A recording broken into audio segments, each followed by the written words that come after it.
Record. And now, now that we're not live, but we're recording, that works. Okay, so I will start us off with a lovely, sexy topic. You ready? That sounds wonderful. There was a post, and I will read you the post as we do, and then I will begin to wax upon this post. Yes. And then I will ask you what you think. We love poetic waxing. Yes. Forsooth. The original post was somebody, don't know who they are, have no idea. A big revelation I've had is that romantic men are actually losers. To which this person replied, men with nothing to offer often resort to, quote, look how big my feelings are. Men with a lot to offer don't have to put on this display.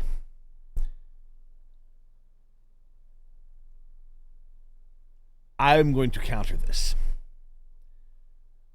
I think that men who over focus on, I will say this guy is kind of notorious for being like, all women, you can't trust women.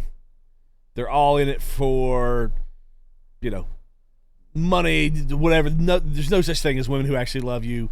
And all men just need to be rich, and you're just fighting for whatever. And he's a bit cynical about the whole romance thing anyway. Yes. And his whole thing is go be buff and be rich and get the hose. Okay, so he's a loser. Yes, that is what I think about it. I actually think what it is guys who have to focus on stuff like their wealth and their... I think these type of people are emotionally scarred. And I do think some of them cannot emotionally connect to women because they view and I think this is the case with both sides. I think it's a two-sided thing. The women who have this mentality that plays into this, and the men. Mm-hmm. When so much of your focus on a relationship is based off of what are you giving me? What are the surface level, like, do you have money? Are you sexy? That kind of stuff. They turn all their relationships into transactions.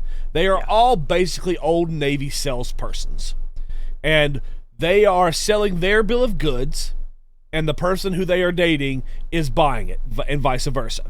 And so they don't even know, they can't comprehend what a true, meaningful relationship with someone even is at this stage. Or they won't expect, maybe they once thought they could, and then they got burned. I think that's what a lot of men who fall into that cycle, that circle of people who talk that way all the time.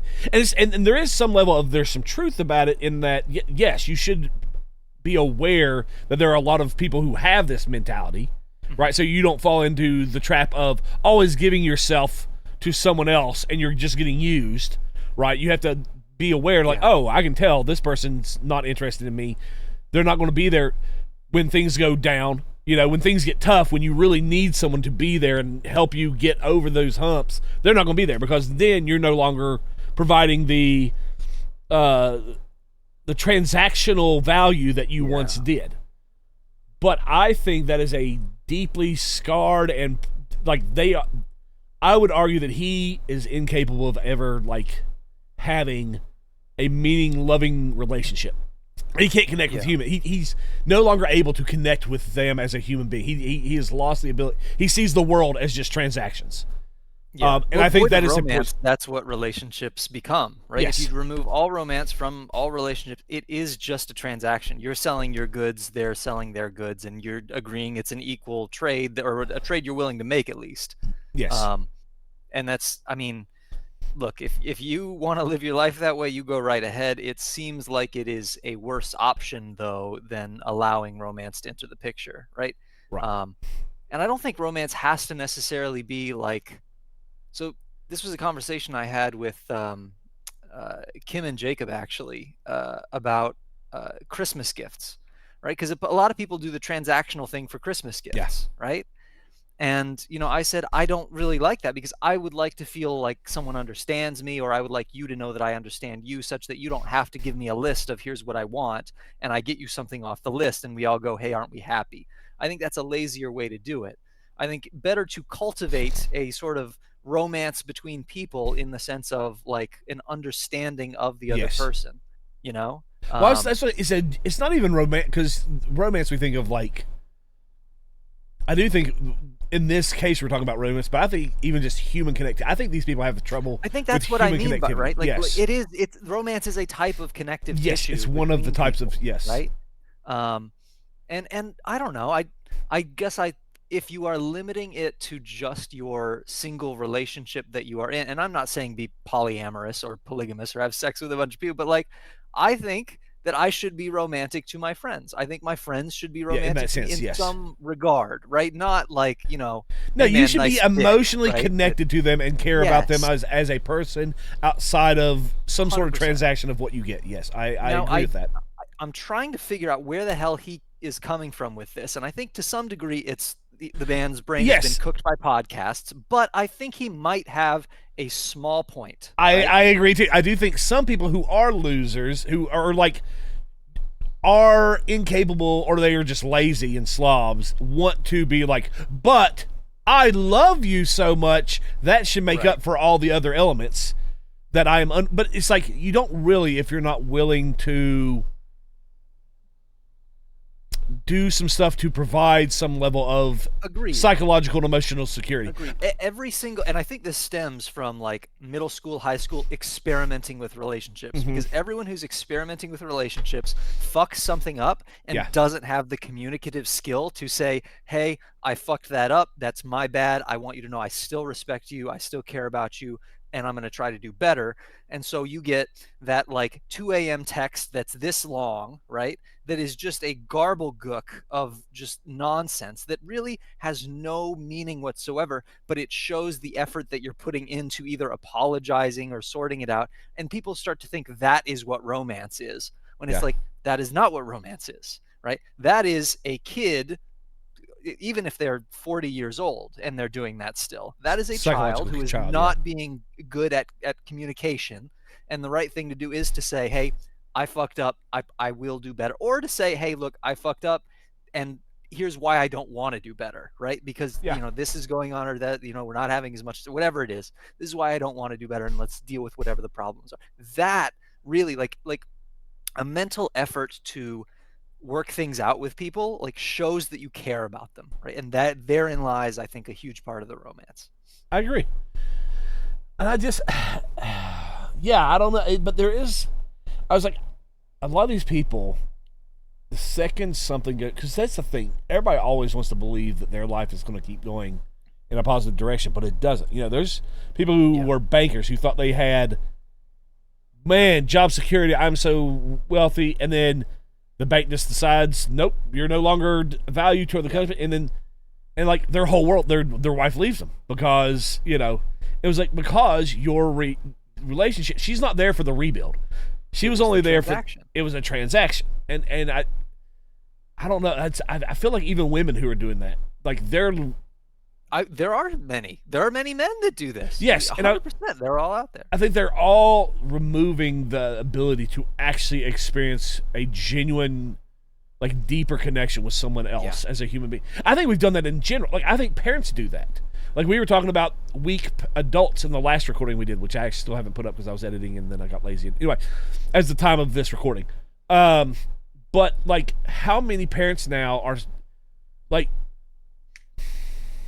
parents even during the Great Depression had children who were happy because they spent time with them. They would get a little ball and they would throw with them. Mm-hmm. And that was enough. And they made sure that, they had enough to get by and they could do. And now it's parents think, oh, my kid has to have the same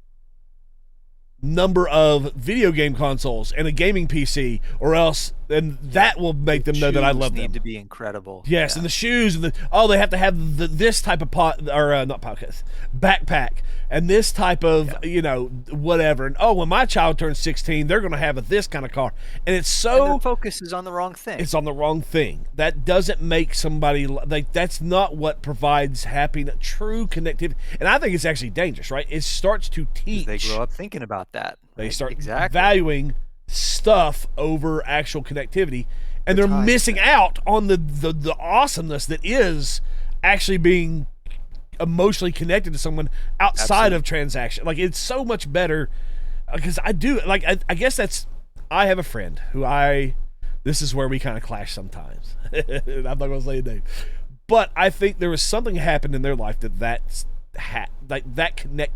They are able to connect with people, but there's also an element where they really see their self-worth and their value through that lens, and so they then think that's what they have to do.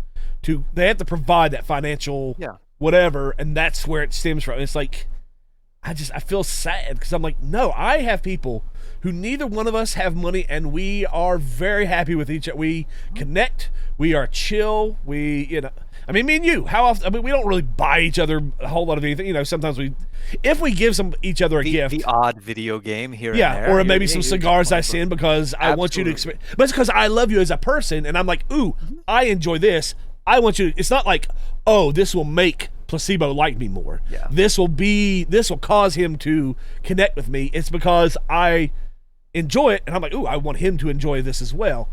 And I don't know, because I do have inherently a connectivity that I like that element with people. Now I almost feel like when the financial hubbub gets in, it kind of removes that. It deteriorates the actual true connection, and it makes me sad because I do enjoy that role. And I don't know, there's something about it that upsets me because I do think our society has gotten that way drastically, right? Like that is a big reason why we don't connect. Going down that hole, for sure.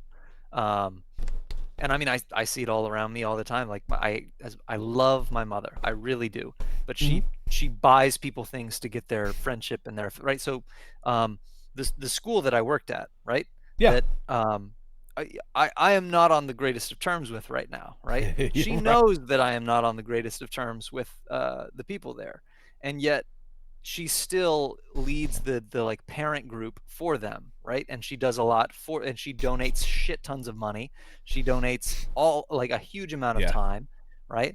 And even if I go, well, look, I feel a bit offended by that because by donating all of this money and time, you're sort of validating the way that I feel I've been treated, and where I feel like a conversation is in order to sort of fix what happened. They seem unwilling to desire that and to let it. They seem content to let me burn, and I'm like, well, if you cared about me, wouldn't you not be doing that, right? And the answer is she does it because she wants to feel important, and that's okay. She is her own person. I'm my own person. She has, maybe she has an obligation to me because I am her son, but I'm also 29 fucking years old and I can handle my own shit. So maybe it's, go ahead. But it is like this, I think that it's something within her that she needs to feel good enough by being viewed by others a certain way, and she believes the way she gets there is with the transactional stuff instead of the connective tissue. Right. No, I agree. I don't know. It's just but anyway, that really kind of got to me because I think because he was like, oh, they're all losers. People who are romantic are losers. It's kind of and I was like, it's not missing true. It's a virtue to be romantic. Yes, right? I agree. It is a true virtue. If you are not romantic, you could become better by adding romanticism to your list of traits. Yeah, and it's I would tell you his name, but I'm not going to put it on podcast, and you would be like, okay, that makes a little bit of sense. But yeah, it kind of goes into another thing that I was thinking about talking about, which is. And we talked about this off stream a little bit. Okay. How, and I'll tie this in with through human connectivity, that I think we are getting too fast. Society needs to slow down. And I think that's part of what goes into this, right? It's like, oh, we got to have the computer, we got to have the thing, we got to be connected to all the people all the time. They got to, I don't want to miss out. What if I miss? What if I miss? And I, that's the push for AI. It's like, oh, we're not producing enough, and we're not. This is this. Yeah. And I think that is one reason we're getting more and more stuff as a society. We have more information, we have more money, we have more people, and people still are more and more depressed. They're more sad. They're less happy. Like, this is clearly not leading to a positive human existence. And we keep doing the same thing that's causing this removal from happiness, thinking that, like, oh, if we just push through the limiters. I don't know why, but it's money. Because it's a zero-sum game that, well, a lot of people think it's a zero-sum game, and if you're not winning, you're losing. Yeah.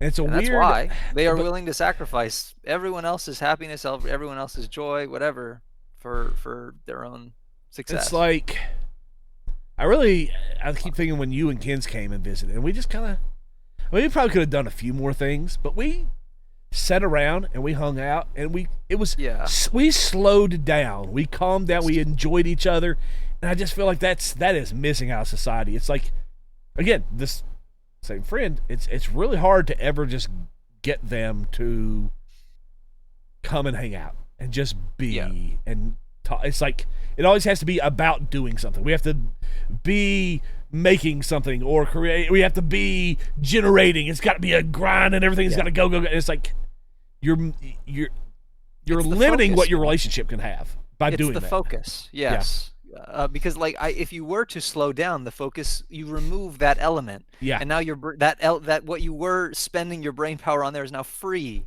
to focus on what's like the slowness. Slowness, I think, breeds a more intentional approach to things, right? Like the faster you go, you see it all the time. If you go fast, you make mistakes, you hiccup, then you got to recover, and it's slow is smooth and smooth is fast. 100%. Yeah. It's the right way to be. Especially when it comes to, it's like human connectivity. And I do wonder if that's what it is. So many people are so afraid that they're not, because we do have this like perfection thing going on in society now. We're like, oh, you made a tweet 10 years ago. Oh, well, you need to lose your job. Yeah, you're not allowed to ever be wrong. You can't be like, oh, wow, now do you think? That's why we can't have serious discussions about serious topics with people we may disagree with. Because if somebody feels that they're wrong, then and I think people want that speed kind of keeps you from ever getting to any depth, any kind of connectivity. It just keeps it at a shallow level. But it's like, it's so, you're missing out on things. I really do think that's generally one of the things that's harming society right now is that it screws you over, and it screws all of us over because we don't get the benefit of the corrections, right? Like, let's say you're 14 and you say something stupid and you get corrected. You get to live the next 75 to 80 years better than if you hadn't been corrected. Yeah. Right? Let's say you're 50 and you get corrected. You get to live the next 30 to 40 years, hopefully, right? Better than if you hadn't been corrected, right? Like, I don't get it, right? It's the most obviously good thing, and yet everyone's afraid of it. Probably because everyone we have a whole, the man in the arena speech from Teddy Roosevelt, where it's like, the worst type of person to be is the cynic sitting on the outskirts, just looking in and throwing vitriol at the people because better to be in the arena and to try things and to, so on. And I think that we have just far too many Reddit users. They're my go-to. I'll just keep bashing it's funny because it does lead into another one that I was talking. It's kind of, again, the same thing that somebody posted sarcastically. Someone needed a damn study to find out that TikTok brain is a thing. I resent that we needed this to be done. And basically, somebody did a study showing that, like a scientific study that said heavy short-form video use has been linked to reduced frontal brain activity, poorer focus, according to a recent study. And so, like you were saying, there's too many people online. I do think that, again, it's another one of those, social media is really screwing us up, and we still haven't even went back in to solve that, and we're pushing on into AI, which scares we haven't even figured out how to actively integrate current technology. This has been around for a decade. health in a way that's healthy for society, and we're pushing on I hate into it something because that's. we do know how to do it. We just won't. Oh well, that's true too. We know what to do, right? Be cognizant when you go on it that you might be seeing misinformation, Yeah. right? Let it bring people who are far away closer, but don't let it take people who are close and push them further away, right? Yeah. We know this stuff. Everybody fucking knows this stuff, and yet every single person just keeps on going on and letting it do the bad thing, right? Yeah. Like, oh yeah, I know I should stop looking at pornography. I know I should stop smoking these cigarettes. Here I am, another day. Yeah. I mean, yeah. This is the human condition. I know I shouldn't eat that food. One more chicken wing. Yeah. Yes. It is wild. But it is funny that because there is something about focus, right? We can't focus anymore either, and a lot of that is the way we're. What you take in does affect the way your brain works and the way you take it in. So yeah, we talked about, I think, reading books maybe in the last podcast about how it's healthy and it's good. And it's like being able to, like you said, store memory long term and think about things in a paced, continuous manner, as opposed to it's there and now it's gone. It's there, now it's gone. Is such even with economic, right? So I think I told you about this. I was telling my gym buddy about I scroll through my RSS feed every morning for like 10 minutes, right? There's the news or whatever it is, right? And I got one that was about like Spartan currency for some reason. And they're like, oh, well, in Sparta, in most of ancient Greece, they used these silver coins that were very easy to move around, right? You could carry a bunch with you and so on. In Sparta, they did something very different. They had heavy iron rods, and that was their currency. And they intentionally did something to them to make them not usable as iron, right? So they were just for the purpose of currency. And I thought, well, okay, there must have been some reason behind that.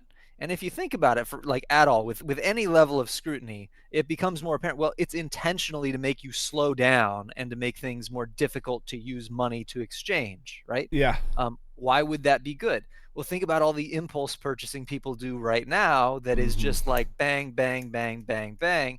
You can have one moment of a thought that is adrift, and now you're buying something you shouldn't, right? Happens all the time. And with social media and all this shit, it's only getting easier to have those bad moments, right? If you instead take this and slow down, well, now I got to be absolutely sure that what I'm buying is going to be good, because I got to go to the shed. I got to load up a cart with all this. I got to spend the day moving that heavy ass cart over to the other person. I got to have people defending the cart in the alleys, right, on the way over. I at any point along that journey, I can go, am I sure I want to do this? Is this worth it? And I can stop, right? So slowness can be very helpful, right? Slowness can be very useful. Especially in the psychology. And it's interesting because I was thinking, I see this a lot on Twitter because that's where I get a lot of our stuff from. And I do see a race to make a proclamation, right? Yeah. So, and you see this, let's say, videos that come out of some conflict or something that happens, and everybody has immediate. It's not even well, this. Every now and then, about one out of every 15 comments, you'll see someone, well, I'd like to see what happened before the camera got turned in, or let's wait and see what comes out of this. Let's hear both sides of the story. Most of the time, all you see is people sharing it or post, this is the worst thing ever, this is the whatever, and they all have an immediate opinion. I even saw somebody on a sports take, and it was I think it was it was actually in the video that he shared. A player was saying, I'm not going to go to the NFL combine. I'm going to instead do my pro day and do all my physical stuff there. And he had just got off an injury during the season. He said, I'm perfectly fine, but I just don't want the NFL combine doesn't provide enough. Anyway, his thing was, doesn't look good for him. This looks like he's still injured. And he didn't even look to see that the guy was saying, no, 2 weeks later, I'm going to be doing the entire, all my physical stuff. Mm-hmm. I'm just changing when I do it. And it was funny, people called him out on it. He's like, oh yeah, well, I posted this before the counter article came out that saying that. I was like, it was 15 minutes and this rush to just put out an opinion and be have a solidified opinion. Not even like, well, this is interesting. Maybe we should keep an eye on this. It wasn't like that. It is a definitive, factual statement. This is what is the truth. I wonder what like logical fallacy leads the world in the most usage, because it's like, straw man's probably up there, but it loses to confirmation bias real hard. Yeah. But then you have this that's jumping to conclusions or hasty conclusion making, right? That's got to be up there. Right? Oh, yeah. Like, especially now with social media. Yeah. I mean, how many times do you see... You can tell people point blank about what these fallacies are, right? And that's really your only defense mechanism against making logical errors is to know that the brain naturally wants to, right? If you know your brain naturally wants to do those things, then you become aware of them as you're watching things in the world, and you're less likely to trip, right? It's like you're walking through a Swiss cheese minefield and you know where not to step. But like, you can tell people this stuff all day long. They're right on social media that night, man. They're posting that shit. Man, you were saying, and I had two thoughts there, and I was thinking, well, one, we talk about conspiracy theorists all the time, and I think some are sound. Some, like, the one that always annoys me is when they say, "Oh, look at this political thing that happened that was a conspiracy," and I always go, I don't know. I think politics has to have its own, like, governmental conspiracy. Has to have its own separate, or like science, because historically, governments have lied to their people.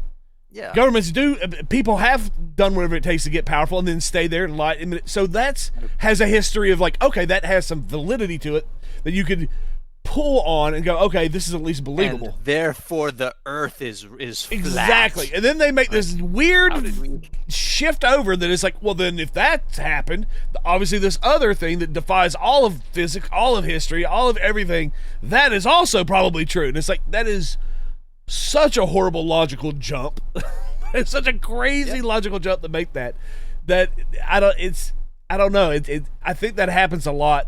That same logical jump, maybe not just conspiracy, that was just the example I was giving, but I think that same logical jump happens in other areas that people go, well, this, then this, and it's like, no, that I don't know. I don't know. The right question to ask must be, why do you want that to be true, right? Mm-hmm. Like, that must be the right question to ask to dig deeper.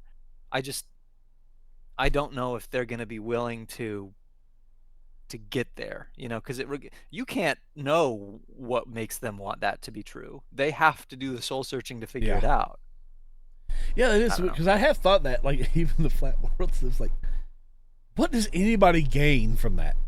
What is the big gain that they get from the Earth being flat and them pretending it's round? I don't understand the grand, like, what level of control or how do they make extra money or power? Like, it just doesn't. It's like it's a weird.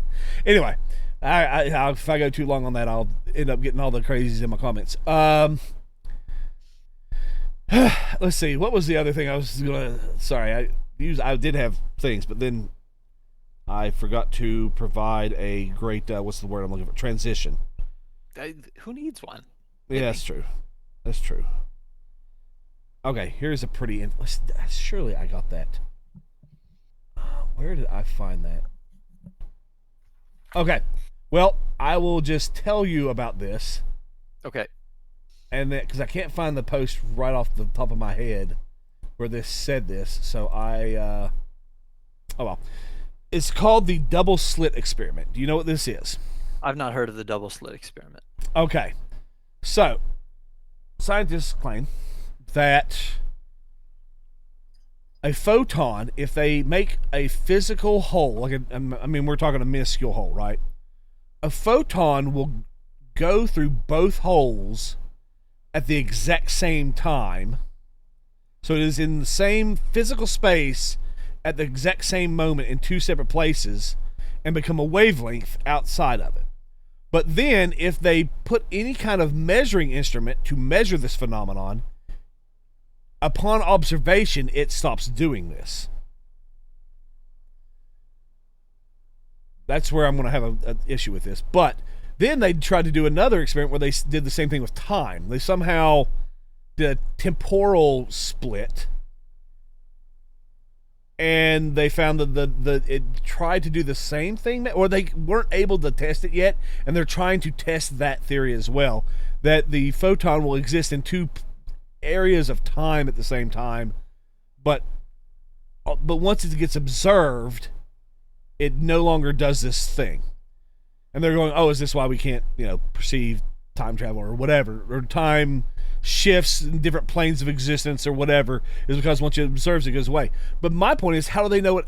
I don't understand, and this might just be me, and this is, neither one of us are an expert in this field, so I guess it's two novices just... Yes, two laymen shooting the shit. How do they know that was happening in the first place if it wasn't observable? If it's not observable? Like, how do they know? Outcomes are observable, right? But then like you don't... maybe it would lead to something that's all I can surmise. But if they test it to see that it's happening, how do they see the... I thought the same thing, but then outcomes can be... like, you can't explain exactly... If the second you observe it, it stops happening, then something else... Like, you can't assure that that's happening. You know what I mean? Like, there's no way to... And because that's always been a part of the scientific method, right? It's like observation is a part. You have to see it happen to confirm it. And so, anyway, I don't know. But it was an interesting... Because they were saying, oh, this really kind of messes with physics and what we think of. Like, there's multiple dimensions and, perhaps humans aren't capable of perceiving it all. But this is actually going on in a certain... Basically, the fact that when you observe it, it stops happening means that, it's happening, but you only perceive one of it because you're observing one of it, if that makes sense. To some degree, yes. It's quite beyond my simple brain. Yeah, I agree. I kind of was too. I just thought it was a really interesting thought. And I got, well, that would make sense if you're talking about, like, God and stuff, right? Like an entity that may be able to perceive. Maybe that's what that is. Like, they can perceive that and deal with all of it at one time. Because, I mean, that was, I think, some part of it is Einstein's theory of relativity or something that made it in a 4-dimension instead of 3. And then there's more on top of it. They actually believe that there's like 5, 6, whatever. There could be infinite dimensions. And we only, as humans, can perceive the 3. And I go, well, maybe that could make sense why some things would, like, seem miraculous to us, but it's that, I don't know. It's just a really interesting... I don't know. I mean, it's not shocking to me that there's stuff we can't perceive that exists out there, right? Like, that's... I agree. That about me is... I think that's maybe the biggest thing that I take away from this. And I don't understand how scientists... You know what you really should... And everyone should take away from it is that you should not be as fucking sure that you know everything as you are. That's exactly really my point. Taken away. I don't know how people are like, oh, no, this is definitely... It's like... Go fuck yourself. You don't. No, you know don't. That. Yeah, exactly. You do not know that. Even those people who are doing this research don't know it. I mean, they'll say it because they have to, build theories off of it. But it's like... This was a big thing in God, what's it called? Epistemology, right? Which is one of the philosophy subjects, the study of knowledge, right? And it always pissed me off, and it still pisses me off, because what people would say is, I would make a claim like, to have knowledge of something, you must have a belief that cannot be false, right? There is no possible way that belief is false. Okay. For example, my right hand has 5 fingers on it. Mm-hmm. It's my right hand. You have proven it, yes. Behold, right? I have observed it. False, right? But in alternate, they would always say, no, that's too high of a standard. You should be allowed to have knowledge that can be false, right? And I would say, well, then that's not knowledge. You just have a belief, right? Yeah. And they're like, no. We must have knowledge. Knowledge, as you describe it, can't be had, because what if a demon is actually controlling your mind right now and not letting you see the 6th finger here, right? Controlling all of our minds. There's a 6th, or maybe this one's fake, right? I was like, okay, fine. Then I have a belief. I believe that I have 5, and I will go through my life acting like I have 5 fingers, and everything will be okay. And I can work with just that belief. I do not need the knowledge. And it pissed me off the whole time, because they're like, no, we need knowledge. Belief works just fine. I believe the sun will rise tomorrow. Might something happen where it won't? Maybe. I don't know. But I'm going to believe it will. I'm going to act like I'm going to go to the gym today. I wouldn't go to the gym today if I knew the sun wasn't going to rise tomorrow, if I didn't believe the sun was going to rise tomorrow. Yeah. I'm not wasting my time with that. But I'm going to act on the basis of my belief, and it's good enough. Anyway, tangent. Sorry. No, I think that's interesting because I do agree with you to agree that I think a lot of people who say, "Oh, I know this," or "I know that," it's like, no. Yeah. No, you just like the people who like really You can criticize. be pretty sure. Yeah, well, I would say even the people who truly criticize Christianity, right? Like a lot of what they think is still belief, right? I mean, that's usually what can eventually can be worked out. Is that it's actually they are working on a status of faith in something. They didn't themselves do the research. They are believing someone who told them, and then those Correct. people didn't do this. They believe the evidence, or they believe something else. And in epistemology, there's two ways of thought. There is either the initial person who did the research gained knowledge by doing it and then spread that knowledge to other people. I don't accept that.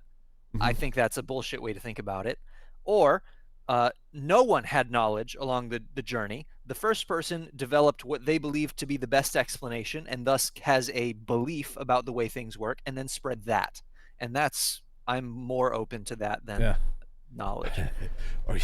Or we know each other the way that the Bible says Adam knew Eve and conceived the children. I like that's the biblical standard of knowledge knowing that level of connectivity. Going back to what we were talking about, men and women relationships. No, I'm just playing. But yeah, that's it. That's I don't know. I think that's a fascinating. Just even getting people to be honest about what they actually know, versus what they think. Which is not much. That is true. We actually don't know much. I mean, you can firmly believe. You can act like I truly believe this to be true. But on a million things that you truly believe to be that work just fine to create a well-functioning mind that can interact with the world. You don't need knowledge. I agree. I kind of agree with that. Good. Well, there we go. We solved all the philosophy papers. I'm sure that was far over the heads of most people that they were like, that is not interesting at all. Oh no, surely they like that because we're going to tie it in why they need to find it interesting. You ready? Death penalty. Okay. I do not believe this Here is we go. Yes, I do not believe. And what it was is there's a lot of people who've been putting in with a lot of these Epstein files coming out, especially the ones that actually do show people doing stuff, or like this guy who got caught. Death penalty. This guy who got caught sexually assaulting 3-year-olds. Right? There was a trans preacher, activist, leader, political leader that was a bunch of stuff, and he got caught banging 3-year-olds and just sexually assaulting all kinds of children. Okay. Right? They're like, oh, death penalty. And I was like, I don't think it's a yes or no question. For me, there needs to be a high proof standard for it. So, in other words, because within the same scrolling session, I saw a video of a young man who finally got absolved of, he was in jail, he was in federal prison for 6 years for rape that he did not commit. And the girl finally came out and admitted that she lied, right? So if we were just to kill everyone who, say, was a rapist or everyone who did child rape, there's no, and that has been my statement. We can't do that because you can come back from life in prison. You can say, oh, they lied, our bad, we locked you up, you were fully innocent, you did nothing wrong. You cannot go, oh, our bad, you were fully innocent, now come back to life. You resurrected from the earth. Yeah. So my thing is, I'm okay, but it needs to be a legitimate high standard of proof for capital punishment to start being included. For me, like it needs to be, like I've said this, there needs to be physical, like I guess I don't know if I want to say this on a podcast. I think it would get banned on almost every platform, but there needs to be like physical evidence, if you know what physical evidence of rape would be, of that kind, or I don't even think I can say that word. Physical evidence of naughty business in the sexual sense. I hate platforms. You can't even talk seriously about serious topics because they're all just wimpy. But there needs to be proof of it. That you can be like, oh, this was there. We can directly connect the substance of your essence inside this cavity of another person. Even then, it makes me nervous because somebody what could if take they it had consensual sex? Yes, that's or true too. something like that, and then the day after, oh well, I regret that. That's true. Better this person suffer a horrible, horrible fate than me suffer a little bit of negative press among my peers for sleeping with this person who I really shouldn't have. I'm going to condemn them to life in hell. Yes. And I'm going to go about my business. Ha ha he he. Because that is true. That has happened a lot. I mean, we even know personal examples of some people that has happened. And with the celebrities, right? Like I imagine all the stories of celebrities. Like they say, flush the condom, right? Yeah. Don't put it in the trash because people be crazy. Yep. And most of that was you're right. You just can't. That's why it's like for me, it's so hard to agree to throw. Oh yeah, on social media, it's just really popular. Throw them in the wood chipper. Just throw them in the wood chipper. It's like no, because you don't know it actually happened. That's the problem. And this is where we're talking about having knowledge versus like you don't know. And then if it comes out 6, 8, 10, 15, whatever years later that it didn't happen the way they said, or that there wasn't the problem, you have completely destroyed an innocent person. Just so, and most of that is people just wanting themselves, right? It's actually a greedy, egotistical. They want the feeling of like, oh, ooh, I feel good. I'm good. Because they had nothing to do with this crime that was committed at all. They are so detached from it. The ripple effects that no doubt happened because of the crime don't get near them at all. And so that's why I have a heart. It's not that I think these crimes are not heinous. And if we could prove beyond any, if we had some sort of magical device that could show us the exact thing happening, and we go, oh, yeah, you definitely did it. Fine. Yeah. Throw them in the wood chipper. That's absolutely thumbs up. But we can't. So as such, with the system that we have now, it's like, that's why even though I'm super conservative and stuff about a lot of stuff, this is one of those that I think you see people on the right get very like, oh yeah. And I'm like, no, because that's you don't know. And there's a lot, and it's very common now for this people to be convicted, like full convictions, and you can't trust the judicial system. The judicial system is not accurate enough. The judicial system is other people that have grown up and have their own issues, and unfortunately are often not as smart as we might want them to be, right? If in an ideal world, a judge is this omniscient, just incredibly thoughtful knower of the law, and emotionally removed, absolutely. No bias. But like, what sort of fucking fantasy world are we living in here, right? Like, jurors are the same way. Yeah, you got to interact with the world as it is, not the world as you want it to be. Exactly, and that's why I'm a big fan of jail sentences. Sure, throw the book at them, but because you can always reverse that later if you find it to be a false conviction. But it's you can't reverse death. You can't. I mean, that's why. I don't know. I've seen that a lot recently on a lot of posts. Just people, we talked about it the last podcast where the guy was like, "Oh, I would have swam to shore and dragged my family on my back," and and he was like, "No, you wouldn't have. You can't stop it." And I feel like the internet is so much, just people, talking big and doing stuff to feed their own ego, and they don't think things through, and they don't realize the real life. Very loud barking dogs. Yeah. Which are the ones you do not have to worry about. Except that one of the posts, the reason I said is was it a House member or was it a senator, is putting up a bill that is a death for rape bill. And she wants to make it mandatory that all rape is met with death. And that's where I was like, honest, that's a problem. If we had the magical tool, I would sign that bill. I agree. Exactly. 100%. Magical tool, Yeah, 100%. If we had the magical tool that could zoom us to that point in time and we could watch and know exactly what happened, the full context, I would be for it. But we don't. And since we're imperfect, we have to leave room for human error. There's I'm actually being taught it right now. There's two types of stroke right? There's ischemic and hemorrhagic, right? So ischemic is where you get a blockage, right? Okay. And that cuts off oxygen supply and some of your brain tissue dies. Uh-huh. Hemorrhagic is a bleed where the blood pours out, right? Now, like 83% of strokes are ischemic, right? The block, right? Yeah. So a tiny portion is hemorrhagic.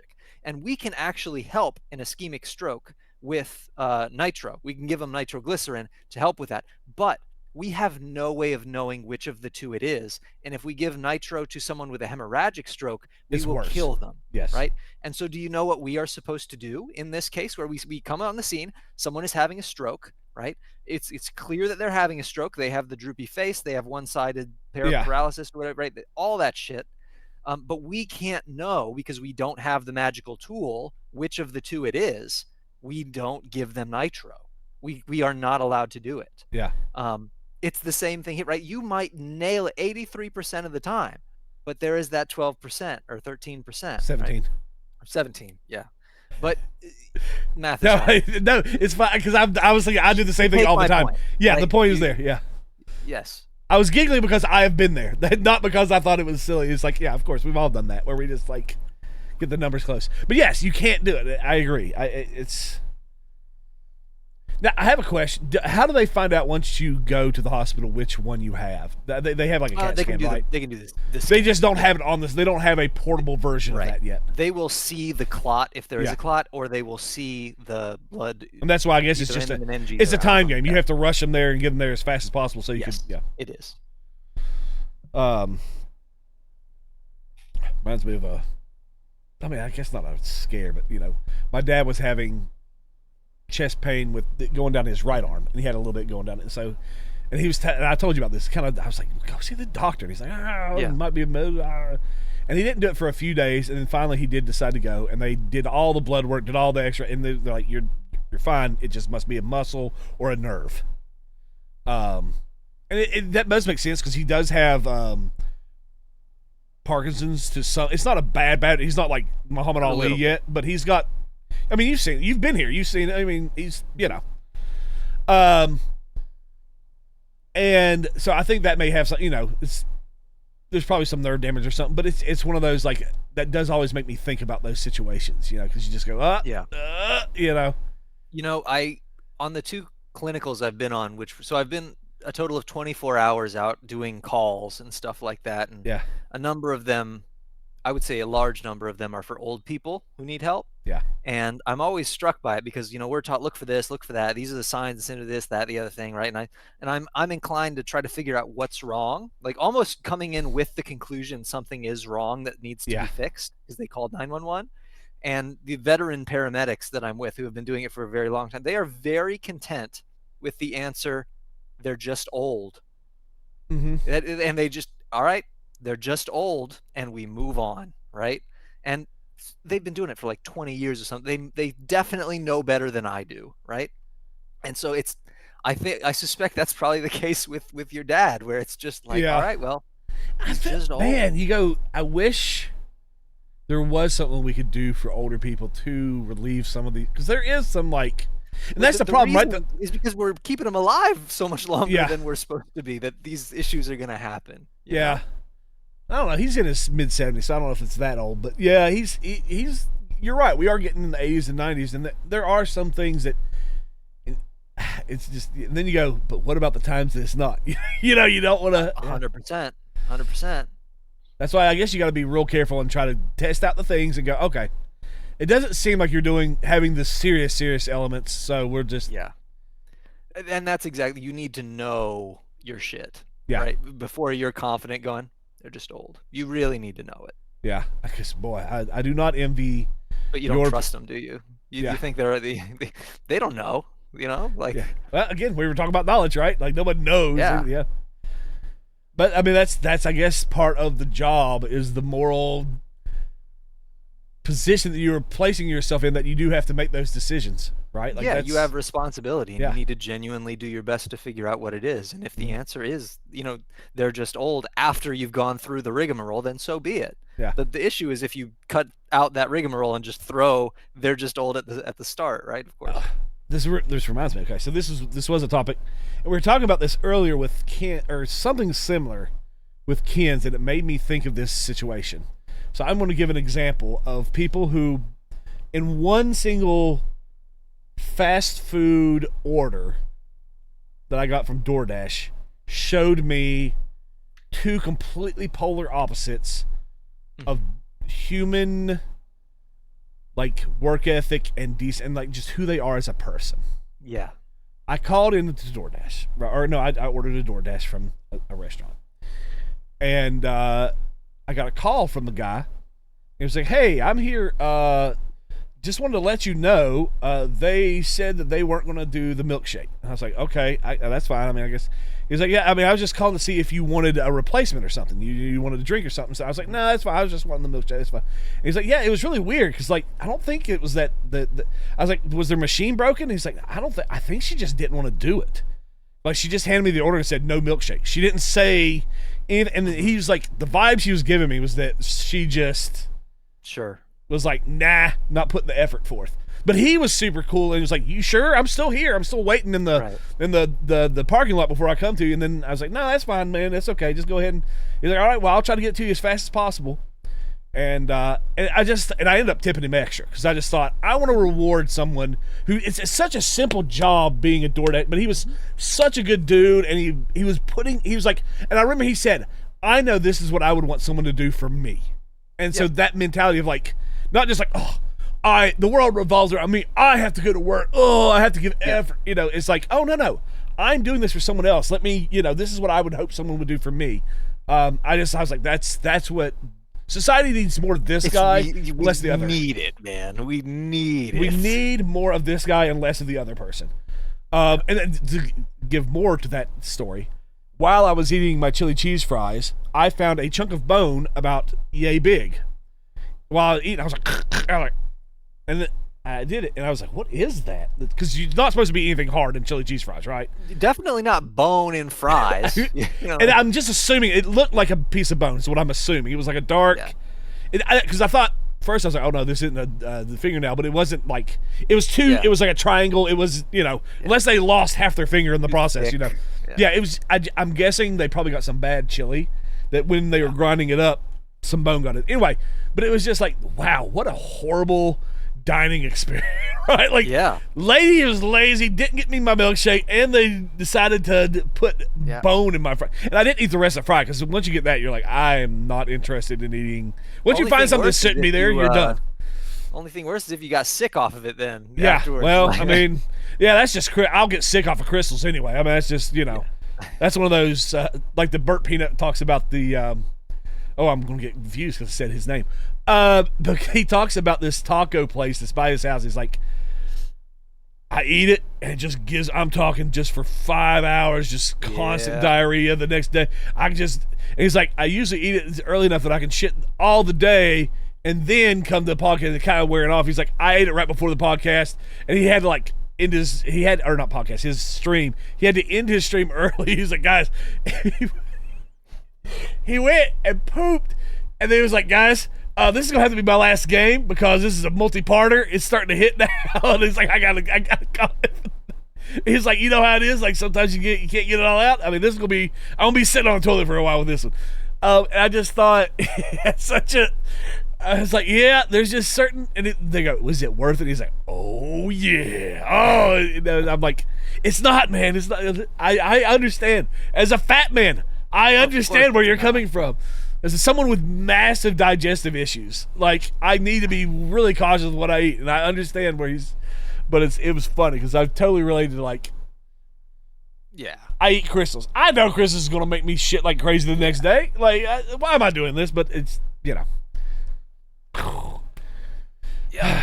And then I get so the good thing is then I get sick, and then I'm like, ugh, I hate this.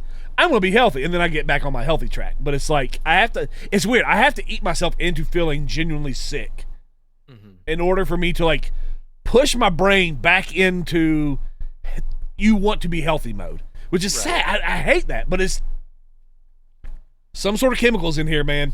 Something goes off, and it's like I have to. It's your brain wants the goodies. Yeah, your brain does not understand long-term pleasure at all.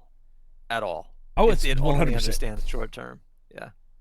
And it's, I don't know. It's weird why our brains, and the fact that we trust our brains so much. That's the weird part. That I think that's the thing, right? It's not weird at all that our brain does that. It is weird that we trust our brain and we don't try to exercise control over it. Yeah. That's the big thing. So we just, oh no, I want that. I feel like this. This is what I'm feeling now. This is what I got to go with. Yeah. Speaking of which, okay, so here's another little interesting. Someone put out an article saying that a 2-child household must earn $400,000 a year for child care to be affordable, according to a new study. And a lot of people are like, what study? Who is doing this? That you need $400K for what lifestyle are you living? Or the decadence of the most opulent manor in all the nation? Yeah, like how did people in the 1940s survive? How did they have 5 kids in a family that had one income? Like, so it runs. I can't remember the study, but I remember learning about it either in one of my grad school classes or when I was teaching. I can't remember, but there was another study that looked at what it costs to, like, median American income, what it costs to raise a kid from 0 to 18, right? Like, how much of money are you going to have to spend to get that kid from 0 to 18, just general median everything in the United States. And it was $250,000, right? It was a $250,000, which blows out of the water this 400 a year number. And I'm not saying my study's right and their study. I don't know what the fuck is going on anymore, but that it doesn't sound right, does it? Doesn't pass the smell check that 400,000. 400K. Yeah, I was like, that's crazy. I don't know what they said to afford child care to be affordable, and I was like, what child care are we doing here, man? Like, what are we talking about? Like, what diamond encrusted diapers? Cryopod? Yeah, like what are we doing here? What are we talking about? And that, who knows? By the way, I found the social media post about the double slit experiment. Oh well. Too late now. I'm not going back to it. We explained it. We talked about it. I might read it to you off sure podcast so that we can, at least you'll have a little clearer understanding of what it. Of course, then it's like, do I even trust this? Because it was just a person talking about it, right?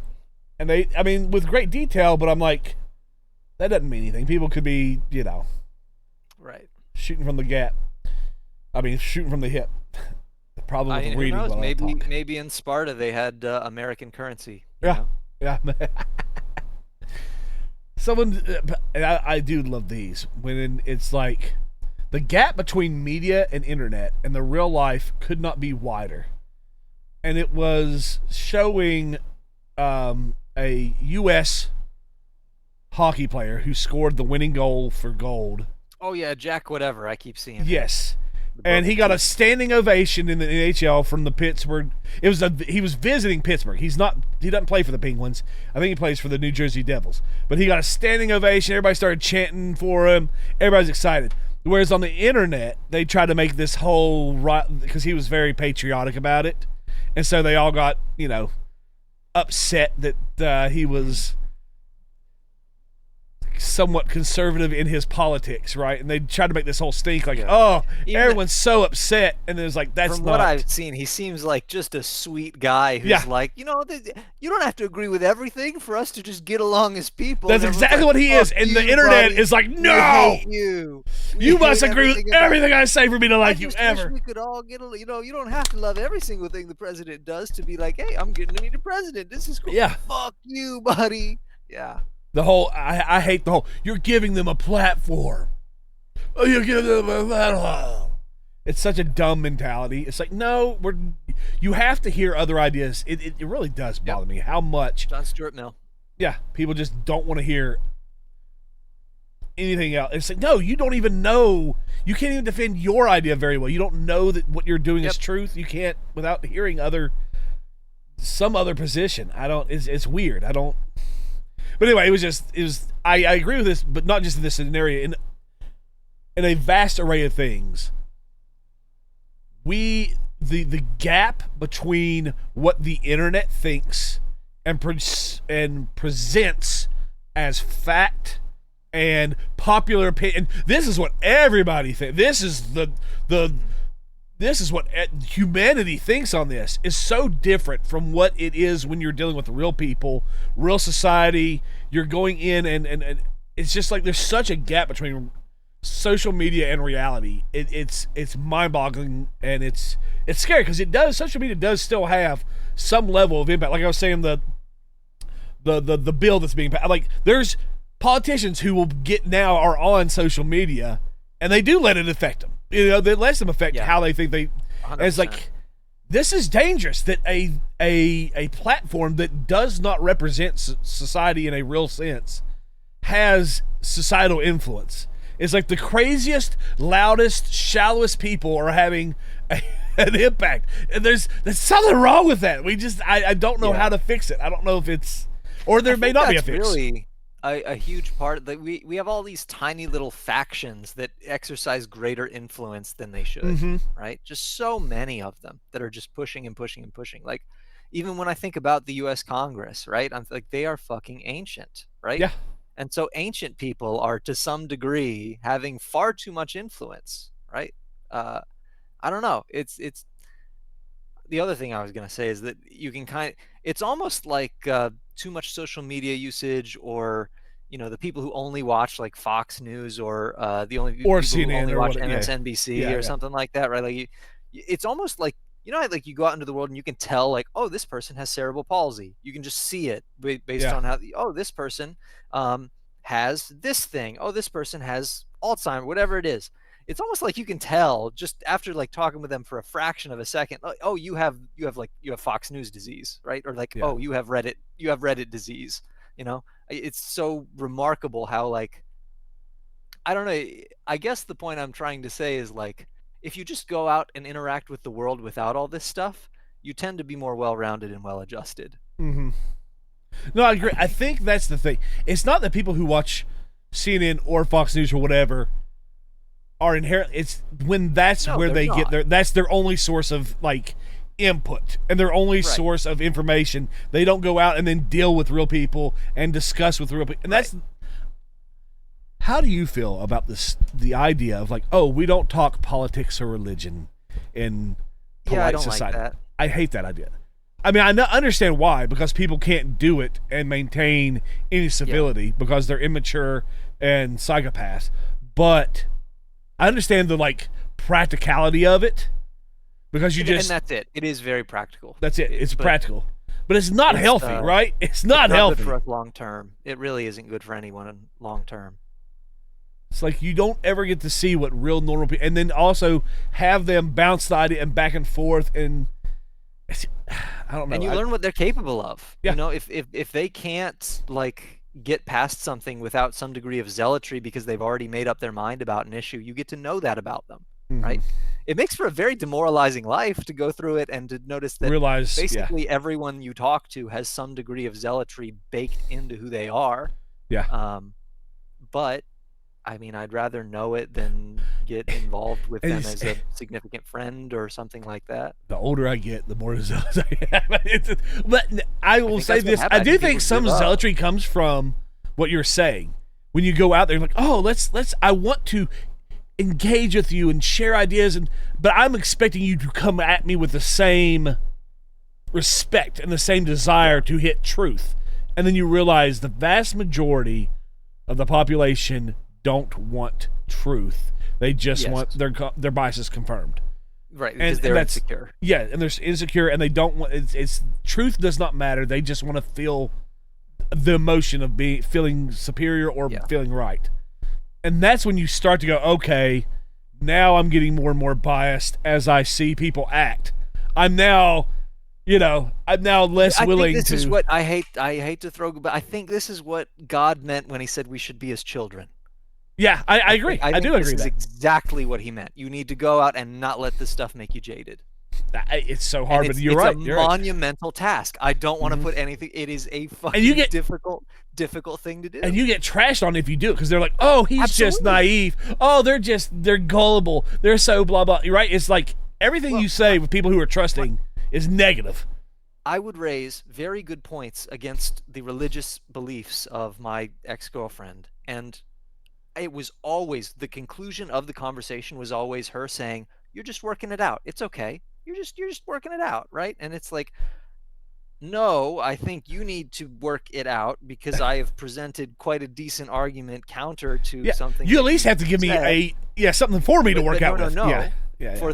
For that conclusion simply is true, and it is you need not find the conclusion that here is the conclusion that is true. You need to navigate the maze that I've gone through in my head Yeah. to get to that conclusion.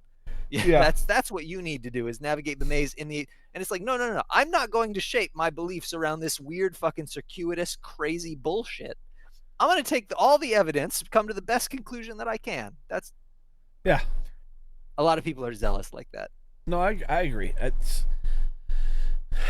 It is interesting because I come to conclusions that are the same as some people who I know did not get to. That's the other frustrating part, right? When you know that your side also has dumb people, and you're like, no, I think you're right. I think you came to it, but you came to it by the just dumbest, luckiest possible way possible. You don't know why you're right, and you don't have a good reason why you're right, and it's like it's like you're a soldier in the army with me, but you're going out with like a wooden sword Yes. and a toy shield, right? And you're like, I will defeat the dragons. That's exactly what it's like. You're like, I And hate I'm my like, side too. I'm like over there, like Leonidas, get this guy out of here. He's gonna kill me. Yeah, I'm gonna that's get exactly what killed it is. because of Yeah. this guy.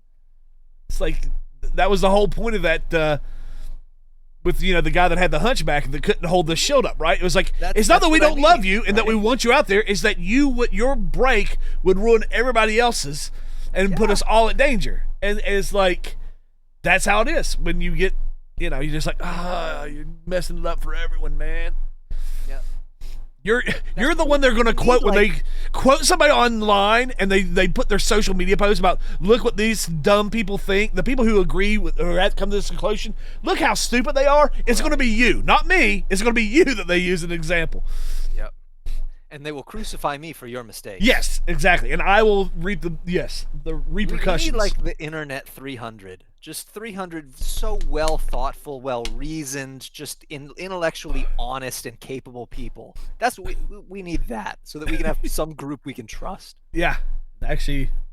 And I don't It know doesn't if exist right now. Yeah, I still, like, even if I'm being honest, I'm sure we all have our own biases that would still 100%. create some level of, Well, and that's, this is a common argument that I've heard for diversity in the workplace is like, well, if I bring my biases and you bring your biases and this person brings theirs, we might naturally, like, come to a conclusion in the middle that negates a lot of those, right? Like, you wouldn't want just me in charge because my biases then are going to carry it that I don't know, so on and so forth, right? And I think that's somewhat fair, as points go. But I think it's a bit naive to say, just throw in people who look different and or even people who think different.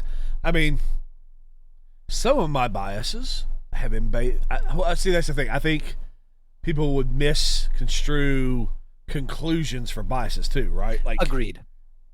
No, I've come to this because I know this to be true, we've already talked, but I believe this through massive amounts of evidence and experience to be true, and it's like, no, that's just your bias talking. Yes. So say I, and then it just becomes who's the loudest and most aggressive person that wins. And that's why it's a problem, right? It's like, sometimes it's good to have everybody who's kind of on the same page because sometimes they're right 300. And it works. Yeah, Internet 300. There you go. And if you think you belong in that group, you do not. It is confirmation that you are not eligible. Right. I've always thought that that was one of those things that always struck me about George Washington, right? Because he didn't want to be president. He didn't want to be president. They forced, and he was like, he might have been the last guy who should have been president because, the last one we've had that was actually valid. Because I think he was the last one who didn't want it at all. And that's the case with all the politicians. It's like it's almost impossible to. It was a key point of Aristotle's or Plato's Philosopher King, right? It was a key Yeah. point of that was he must not want it. You must force him to do it. Yeah, no, I agree. It's you know what we were talking about? This, I got one more thing because Mhm. ZB, who I tend to usually like some of his stuff, but said I think it's funny how obvious things now require studies for people to believe and take them seriously. And I do agree with that, like because we were even talking about studies, but it's like we do rely too much on study shows. It's like Right. studies show everything now. Like I could show you 5 studies for your 5 studies. It doesn't matter. Like, no, I completely agree. I see it all the time. Like, I love my cousin. He's very much into fitness right now, as am I, and he very much thinks that you need to work out each muscle group 2 times a day because that's what science shows is the most optimal, right? yeah, And I'm like, well, I tried doing that, and I found that I struggled with my recovery time, and it was just very difficult for me to get into it, and I wasn't doing as well. Switching it to where I go Monday through Friday, and I do a different body part each day. 2 days I do 2 of them. That works really well for me. I feel a great stimulus. I get sore. The next week I'm bigger and I can do more. It just works for me, right? And yet the literature, the scientific literature says it doesn't work that way.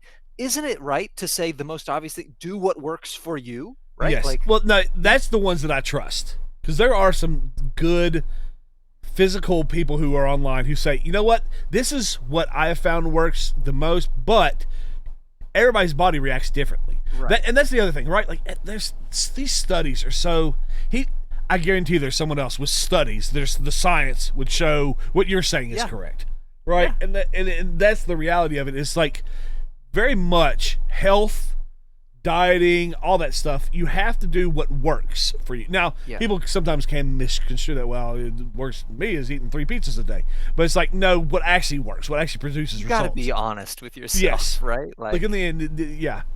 There's no amount of delusion that's going to magically make it work. But there is a point where it's like, yes, I've always found that to be true.